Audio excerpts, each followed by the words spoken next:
नीतीश कुमार खुद को कितना भी बड़ा सेकुलर नेता साबित करना चाहे, लेकिन लालू प्रसाद यादव के करिश्माई नेतृत्व के सामने वे बौने पड़ जाते हैं। इसका ताजा बानगी बिहार में मौजूदा समय में सासाराम और नालंदा में जो हिंसा हुआ वो इसका उदाहरण बना है। याद कीजिए साल 1992 जब सीतामढ़ी में ऐसा ही दंगा हुआ था और लालू प्रसाद यादव ने कितनी डटकर उसका सामना किया था। सिर्फ सामना ही नहीं बल्कि उसे पूरी तरह नियंत्रित कर लिया था। लालू प्रसाद के सेकुलरिज्म को अगर आंका जाएगा तो इसके आड़े राजद का वोट बैंक यानी एमवाई समीकरण सामने आएगा।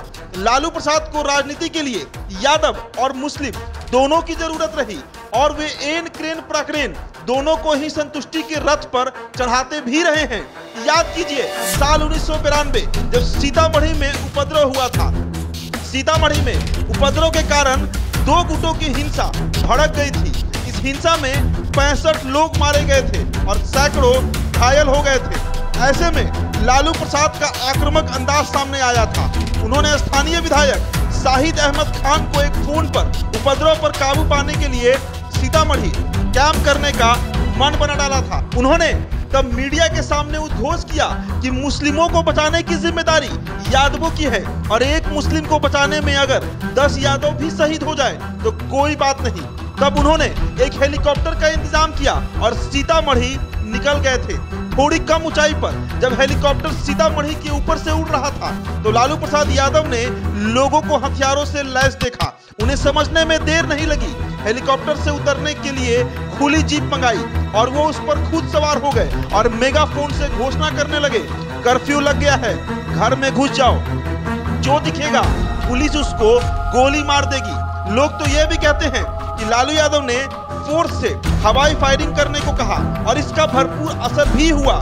लोग घरों के अंदर चले गए, उपद्रव पर नियंत्रण हो गया। बावजूद इसके लालू प्रसाद कई दिनों तक वहीं रहे और राहत और पुनर्वास के मामले की खुद मॉनिटरिंग करते रहे। लेकिन लालू प्रसाद यादव का एक कमजोर पक्ष भी रहा है, उसे कह सकते हैं प्रशासनिक विफलता। जब 1992 में हुए सीतामढ़ी के सांप्रदायिक दंगों के 33 आरोपियों को सबूत के अभाव में बरी कर दिया गया तो कुछ छींटे लालू यादव के दामन पर भी पड़े थे। भागलपुर के दंगाइयों को भी बचाने का आरोप लालू यादव पर ही लगा था। नीतीश कुमार ने सत्ता में आते ही आयोग बनाकर भागलपुर दंगा कांड केस की रीओपन कराया और दंगाइयों को सजा भी दिला दी। अब बात कर लेते हैं नीतीश कुमार और उनकी सेकुलरिज्म की। पिछले दिनों बिहार शरीफ में हुए उपद्रव के बाद नीतीश कुमार की निष्क्रियता को लेकर अब उन पर बेहद गंभीर आरोप लग रहे हैं। सीतामढ़ी में लालू प्रसाद के उठाए गए कदम के बरकस नीतीश का छोटा दिल वाला भी कहा गया, लेकिन नीतीश कुमार की सुशासन बाबू की जो इमेज बनी उसके पीछे प्रशासन का बड़ा हाथ रहा है। एक वजह यह भी रही कि अधिकारियों ने उन्हें यह समझा डाला कि स्थिति नियंत्रण में है। दूसरा कारण यह रहा होगा कि बिहार शरीफ उनके घर जैसा है। सूचना परिजनों, मित्रों और वैसे सभी लोगों से मिली होगी। इस वजह से वे लोग लालू प्रसाद वाला आक्रामक तेवर नहीं उठा पाए होंगे। पत्रकारों से बात करते हुए नीतीश ने यह भी कहा कि मेरी बात क्षेत्र के लोगों से हो रही है।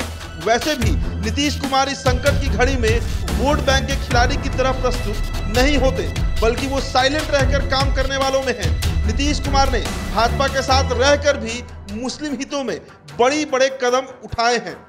अब देखिए इन सब के बीच जो सवाल है वो तेजस्वी यादव पर उठ रहा है कि आखिरकार तेजस्वी यादव जो लालू प्रसाद यादव के वारिस हैं, उनके खून हैं, उनके बेटे हैं, वो आखिरकार इस समय बिहार के इस बड़ी आपदा में क्यों गायब हैं। नीतीश कुमार का तो बयान भी आ रहा है, लेकिन तेजस्वी यादव बस एक ट्वीट करके चुप क्यों हो गए हैं। तो इन सभी परिदृश्य को देखते हुए ये कहा जा सकता है कि लालू यादव के सेकुलरिज्म के सामने नीतीश कुमार या उनके खुद के बेटे तेजस्वी प्रसाद यादव भी बेहद बौने हैं।